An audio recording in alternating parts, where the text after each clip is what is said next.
आज आपका बहुत बहुत स्वागत है। मैं विवेक बिंद्रा, कोई बड़ा बिजनेस नहीं, कोई मोटिवेशनल स्पीकर नहीं। आज आपसे असली मोटिवेशनल स्पीकर से मिलवाएंगे। हाँ, सिंधुताई जी एक ऐसी महिला है, अगर इनको देख के मोटिवेशन नहीं आया तो दुनिया में कोई मोटिवेशन नहीं दे सकता आपको। ऐसी करुणा की अपार शक्ति, बहुत भयंकर संघर्ष, इतना संघर्ष, पहाड़ों पहाड़ों पहाड़ों जितना संघर्ष, भिक्षा मांगने तक का काम किया जिंदगी के अंदर। 9 साल की उम्र में 35 साल के आदमी से शादी हुआ, जिससे मैं ये प्रेग्नेंट थी। इनको मारा पीटा गया, गाय के अस्तबल, घोड़े के अस्तबल के पास इनका डिलीवरी, मैं बता नहीं पाऊंगा आपको। ऐसा समय था, शमशान घाट पे जलती मुर्दा लाश के ऊपर रोटी सेक करके खाया इन्होंने। इतनी भिक्षा मांगती थी दूसरे भिखारियों को खिलाने के लिए। आज भी इनका एक अनाथ आश्रम चलता है, जहां सैकड़ों हजारों बच्चों को इन्होंने पाला है अपने बच्चों की तरह। और केवल बच्चे ही बच्चे नहीं रहे, वो बच्चे बड़े होके आज एजुकेटेड हो गए, बड़ा बड़ा बिजनेस कर रहे हैं इनके बच्चे भी। अब सिंधुताई, जिनके बारे में महाराष्ट्र में तो सब जानते हैं, लेकिन हमारे सब्सक्राइबर्स के माध्यम से आज पूरी दुनिया को हम बताना चाहते हैं इनके विषय में। मैं आपका बहुत बहुत स्वागत है। थैंक यू, आप मिले आज हमसे, आज आपसे अवसर मिला बात करने का। आपने तो मतलब जितने भी राष्ट्रपति आए हमारे देश में, सबने आपको सम्मान दिया, सबने आपको अवार्ड दिया। आपको अब्दुल कलाम जी ने अवार्ड दिया, आपको प्रतिभा पाटिल जी ने दिया, आपको प्रणब मुखर्जी ने दिया, आपको रामनाथ कोविंद जी ने दिया। आगे जाने से पहले मैं रिक्वेस्ट करूंगा, आप अपने थोड़ा बचपन के बारे में बताइए। ये आप इतनी शक्ति संघर्ष को सहने की आपके जीवन में कैसे आई? हाँ बेटा, मैं 20 साल की थी जब मेरे ससुराल ने छोड़ा मेरे को। तब मेरे पास कुछ नहीं था और ये 10 दिन के बच्चे थे। ससुराल ने, मायके ने हाकल दिया था। तब पेट की भूख तो थी ना, खाना तो चाहिए था हर रोज, और पास कुछ नहीं था। माँ ने भी हाकल दिया था, माँ सगी थे, इसलिए भी क्या करूँ। 20 साल की बच्चे, यानी मैं 20 साल की बच्ची थी और 10 दिन की मेरी बच्ची। फिर भूख मेरे को डरा रही थी कि अभी मरने के बगैर कुछ नहीं, मर जाओ। अब मेरे को मरना नहीं था बेटा, इसलिए जब भिखारी मैं देखती तो वो भिखारी गाना बोल के खाना मांगते, तो मैं भी उसके साथ हो गई। मैंने गाना बोला, खाना मिला और बांट के खाया और माई हो गई। अभी जो आपका, मैंने सुना गाय के तबेले में आपने बच्चे का डिलीवरी किया था। नहीं, वो क्या हो गया बेटा, मैंने एक बहुत बड़ा झगड़ा दिया था सरकार के साथ, यानी फॉरेस्ट डिपार्टमेंट के साथ। क्योंकि हमारा पति गैया चराते थे, सबके पति, और हम गोबर उठाते थे, उसका पैसा नहीं मिलता था हमको। तो तब रंगनाथन कलेक्टर थे वर्धा में, मैंने उसके सामने ये रखा कि तुम रोड पे मुरुम डालते हैं तो उसको तुम मजूरी देते हैं, हमारा पूरा गोबर तुम उठाते हैं, उठाओ, मगर उठाने के लिए मजूरी तो दो। हम रात दिन वो गोबर उठाते हैं। उन्होंने दिया नहीं। फिर मैंने बहुत बड़ा झगड़ा किया और मेरे को न्याय मिला, कलेक्टर ने मेरे को न्याय दिया। मगर हुआ क्या बेटा, यानी सब लोग उनका भला हो गया, मगर एक का तो बुरा हो सकता है ना। तो वो जिसका बुरा हो गया वो मेरे पीछे पड़ा। और मैं 9 महीने की प्रेगनेंसी थी, तो उन्होंने मेरे पति को बोला कि तेरे पत्नी को जो अभी गर्भवती है ना, वो तेरा नहीं, बच्चा मेरा है। तो कौन सा पति मेरे को स्वीकारेगा। उन्होंने मेरे पेट पे लात मारी थी और मैं बेहोश हो गई थी। उन्होंने खींचते खींचते मेरे को गैया के तबेले में डाला था और पूरी गैया खुली कर दी थी। उसको ऐसा लगा मैं मर गई। तो आदमी ने मारा, ऐसा नहीं होना चाहिए, इसलिए मेरे इर्द गिर्द पूरी गैया थी और मैं बेहोश थी। बेहोशी में मेरे को बच्चा हो गया था। जब मैंने आंख खोला तब ध्यान में आया कि अरे सब गैया मेरे इधर उधर घूम रही, मगर एक गैया मेरे आंख पर खड़ी है और बेहोश में मेरे को बच्चा हो गया। और वो गैया सब गैया को हकाल रही थी बेटा, और चिल्ला चिल्ला के मेरे को उठा रही थी। उसको मानवता किसने सिखाई। मैं कैसे तो भी खड़ी हो गई, उसका गला पकड़ के मैं रोई। उसको मैंने वचन दिया कि तू, अरे आदमी ने तो टाक दिया, मेरे को छोड़ दिया, फेंक दिया, तू गैया होकर मेरी मैया बनेगी ना। मैं आखिरी दम तक सिर्फ मैया बनूंगी, बस। गया को बचन दिया और मैया हो गई रे। बाद में वो बच्चा लेकर के आपने मतलब भीख मांग के अपना जीवन चलाया। पहले तो मेरा बच्चा का जन्मनाल मैंने पत्थर से तोड़ा रे। वो कैसा करे, मेरे पास क्या था, कुछ सामान नहीं था, कोई भी मेरे पास नहीं था। फिर मैंने उसको टेढ़ा सुलाया और नीचे पत्थर रखा, हाथ में एक पत्थर लिया। पहला पत्थर मारने से मेरे को डर लगा कि अभी ये जन्मा है बच्चा और मैं पत्थर मार रही, मगर इलाज तो नहीं था। फिर मैंने आंख बंद की और पत्थर मारने लगी। वो चुकता था, फिर भी मैं मारती थी, मगर मैं पत्थर गिनती थी। 16 पत्थर मारने के बाद नाल टूटा। तब मैंने सोचा कि ये जन्म हुआ नाल 16 पत्थर से टूटता है, तो संस्कृति का नाल कितना बड़ा मजबूत होना चाहिए। कभी हार नहीं माने आप? हार मानी ना बेटा। एक बार तो मैं रेल के पटरी में बैठी थी, कि चलो मर जाते हैं। मगर जब पटरी हिलने लगी तब लगा कि नहीं नहीं नहीं नहीं मरना। वो बच्चे ने मेरे तरफ देखा तो मेरे को ऐसा लगा कि ये मेरे को बोल रही है कि जन्म काय को दिया फिर मरना था तो मैं बोली मरना कैंसल। मैं उठ के नीचे दौड़ गई। मेरे को ऐसा लगता तो रेल मेरे पीछे आ रही। आपने ये सन्मति बाल निकेतन जो शुरू किया, ये आपने कैसे शुरू किया? आप तो आपके पास इतने बच्चे हैं, कैसे आपने मैनेज किया? जिसके पास अपने खाने की सुविधा नहीं, आज उसके पास सैकड़ों हजारों बच्चे। और अभी भी नहीं, क्योंकि मेरे को ग्रेड नहीं, सरकार ने अभी तक मेरे को कुछ नहीं दिया, सिर्फ सम्मान दिया। 4 राष्ट्रपति ने मेरे को सम्मानित किया, मगर ग्रेड नहीं मेरे को।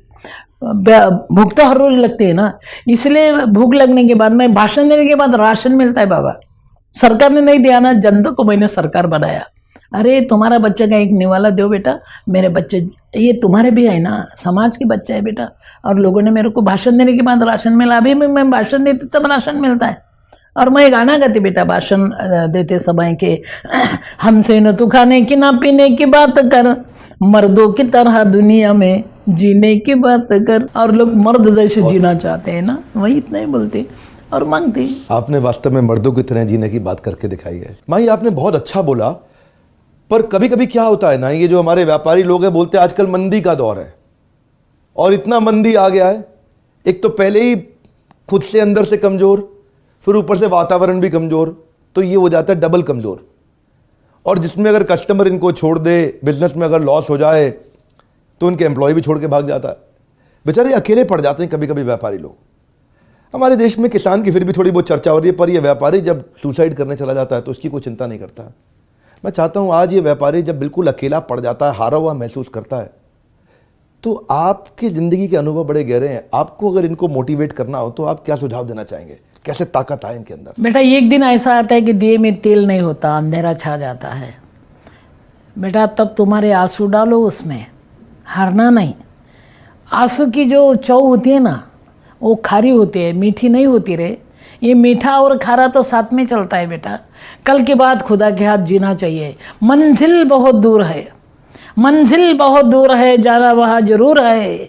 रास्ता मुश्किल है, अरे मरना मंजूर है, मगर औरों के लिए खुद के लिए नहीं। जो और जिनो दे बेटा, खड़ा हो जाओ अपने पैर पर। अरे सुबह तुम्हारी है। ये कोई कवि नहीं है, ये कोई शायर नहीं है, ये वो है जिन्होंने अपनी ज़िंदगी को जिया है, सैकड़ों हजारों लोगों की ज़िंदगी बनाई है। बहुत बच्चे आपने पाल लिए। अब तक कितने बच्चे आपके आश्रम में आए? 250 दामाद है अभी यानी 50 बहुए है और 750 पुरस्कार है। आपने तो देखे, मगर पुरस्कार की रोटी नहीं बनती ना। मुझे तो खाली पता लगा है कि शमशान में आपने रोटी खाई थी, आपको तो खानी पड़ी। हमें तो पता लगने पे आज रोंगटे खड़े हो जाते हैं। ये किस परिस्थिति में आए थे आप जो आपको ऐसा?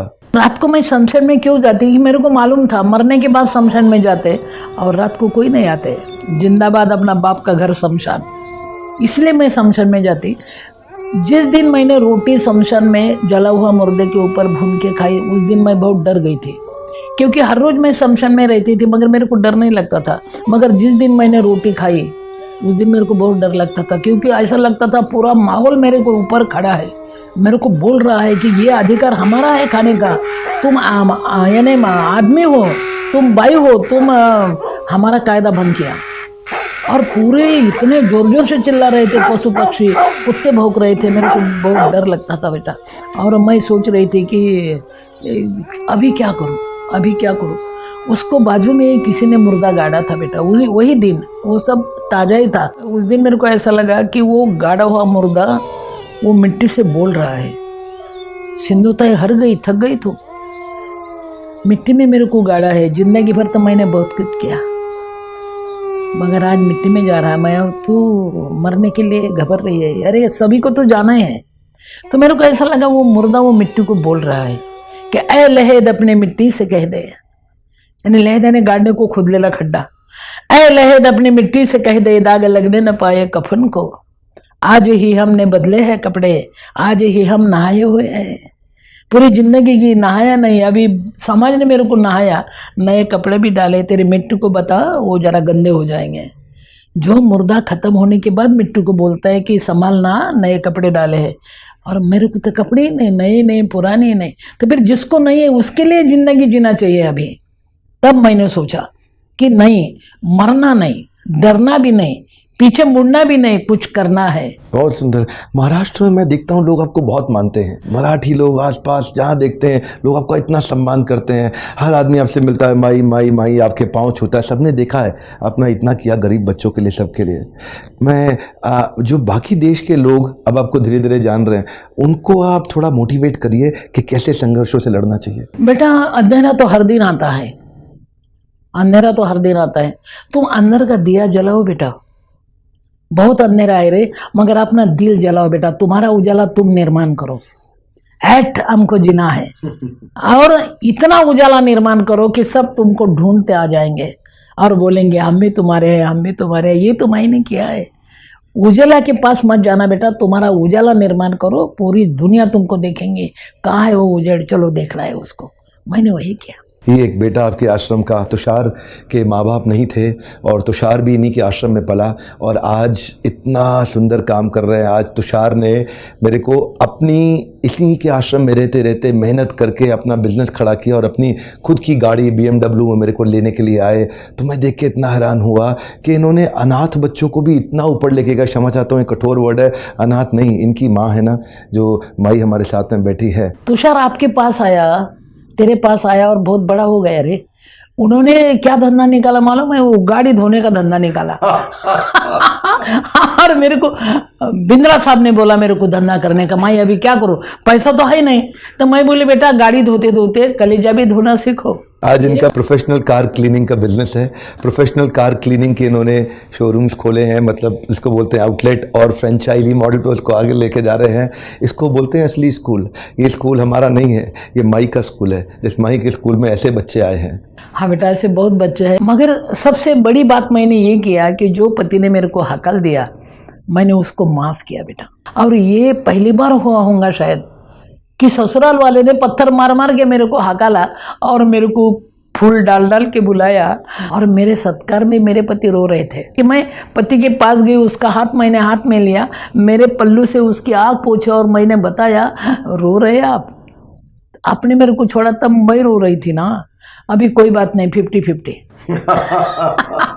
मैंने तब रोआ, आप अभी रोए। अभी यहाँ खोखते चिकते मत पड़ो, मेरे पास चलो, आपकी हालत बहुत बुरी है। मेरी साड़ी फटी थी, अभी आपकी धोती फटी है, मगर मेरी एक अट है, पति बन के मत आओ, बच्चा बन के आते हैं। मैं आपकी माँ होना चाहती हूँ, बस एक ही रिश्ता है मेरे पास अभी, माँ बनना। और मैंने मेरे बेटों को बताया कि बेटा इन्होंने मेरे को नहीं छोड़ा होता तुमको माँ मिलती रहे, अभी उनके तुम माँ बाप हो जाओ बेटा। उन्होंने तुमको माँ दिया, अभी उनकी सेवा करो। 5 साल मेरे बच्चे ने सेवा की, अभी गए बरस भगवान के घर गए और मैं सिर्फ माँ रह गई पीछे, बस जीना है अभी। बहुत से आपने मेरे मोटिवेशनल वीडियो देखे होंगे ना, बाउंस बैक करना है, बाउंस बैक करना है, लेकिन हर वीडियो के बाद कुछ एक्शनेबल होना चाहिए। तुषार जैसे लोग आगे बढ़े, तुषार जैसे बच्चे इन्हीं के आश्रम से आगे बढ़े। तो मैं आज एक अपना छोटा सा बिट करना चाहूँगा, कंट्रीब्यूशन। मेरा कंट्रीब्यूशन ये रहेगा कि माई आपके आश्रम में जितने भी बच्चे हैं, जितने भी बच्चे, वो लड़के हैं लड़कियां हैं, जब भी उनको स्कूल करते करते जो भी बिजनेस का ट्रेनिंग, एंटरप्रेन्योरशिप में इंटरेस्ट होगा, वो सारी जिम्मेदारी मेरी है। सैकड़ों हज़ारों बच्चे आपके, उनके सारे पढ़ाई, एजुकेशन, बिजनेस ट्रेनिंग का वो खर्चा हम उठाएंगे। वो कभी भी आपसे आश्रम पे हम कभी 1 रुपये का बोझ नहीं आने देंगे। आज क्योंकि मैं वीडियो कर रहा हूँ आपके साथ में, तो कुछ जिम्मेदारी मैं भी लूँगा कि वो सारे बच्चों की पढ़ाई, जो भी एजुकेशन हम लोग सिखाते हैं, कराते हैं, तो वो हम कराना चाहेंगे। और आप लोगों से भी एक रिक्वेस्ट है, मैं अपनी तो जिम्मेदारी निभाऊंगा, आपसे रिक्वेस्ट है, आपकी जिम्मेदारी ये है कि माई के विषय में इस देश को पता लगे।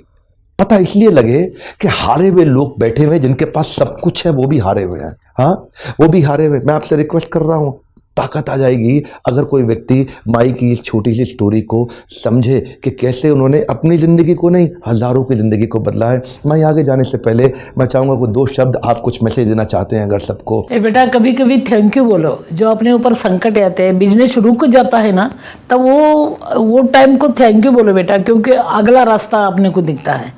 दिन निकलने वाला होता है, थोड़ा सा अंधेरा आ जाता है, फिर भी हारना नहीं, मरना नहीं, डरना नहीं बेटा। ये भी कुछ कम नहीं, तेरा दर छूटने के बाद हम अपने पास आए, दिल टूटने के बाद। टूटने दे रहे हैं मगर जुड़ना सीखो बेटा। और एक बात है, चलना सीखो बेटा, और चलते चलते खुद के लिए तो चलना है ही रहे, औरों के लिए भी चलना सीखो, उसकी भी बहुत ज़रूरत होती है बेटा। और एक बात है, अंधेरा छा जाता है फिर भी दिन तो निकलने वाला है ना, और अंधेरा छड़ जाए और दिल निकल जाए और आदमी को अच्छा जीना आए, इसलिए तो बिंद्रा जी करते ये सब। ये मेरा विवेक आदमी को खड़ा करता है, आदमी को दिखाता है कि अरे तू कहाँ खड़ा है, चल आगे बढ़। क्या बात है, मेरे को ये बच्चा मिला और अभी पूरे बच्चे खड़े होने वाले, देश बदल जाएगा। क्या आग है रे, ये आग है, बिंद्रा यानी आग है बेटा। मेरे को तो कभी कभी लगता है ये आदमी नहीं है, कैसे आया है ऊपर से, भगवान ने भेजा है, ओवर टाइम करके भेजा है उसको।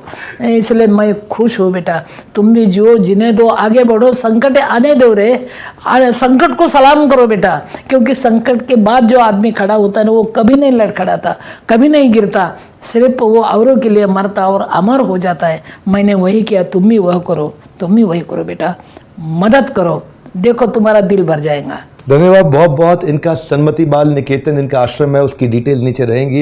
मैं रिक्वेस्ट करूंगा आप जाइए, जो हो सके अपने एक बच्चे का निवाला जाकर शेयर करके आइए, 2 रोटी अपने हाथ से जाके खिला करके आइए। पर आज आपको रिक्वेस्ट करूंगा, हमारे को ऐसी सिंधुताई जो हमारी माई है, ऐसी और भी कई औरतें चाहिए हमारे देश में बड़ा रेवोल्यूशन लाने के लिए। इंस्पायर करिएगा ताकि औरों को भी जिता सके। इन्होंने दुनिया को जिताया है, हारी नहीं है। एक बात बताएं आपको, जो आदमी खुद जीतने में लगा है ना, वो कभी ना कभी हार सकता है, लेकिन जो दूसरों को जिताता है उसको कभी कोई नहीं हराता है। जो दूसरों को जिताएगा उसे कभी कोई नहीं हरा पाएगा। आपको रिक्वेस्ट करूंगा, इन्होंने दुनिया को जिताया, देश को जिताया है, आप भी सबको जिताइए अगर इस मैसेज को आज पहुंचा सके। अगर वीडियो आपको कहीं और से मिला है, चैनल को जरूर सब्सक्राइब करिएगा ताकि ऐसे वीडियो आपसे मिस ना हो जाए। हमारे साथ जुड़े रहने के लिए और माई के आश्रम सन्मति बाल निकेतन में जाकर के इन बच्चों से मिलकर आने के लिए आप एक ऐसी महिला है, बहुत धन्यवाद। अगर इनको देख के मोटिवेशन नहीं आया तो दुनिया में कोई ऐसी करुणा की अपार शक्ति, बहुत भयंकर संघर्ष,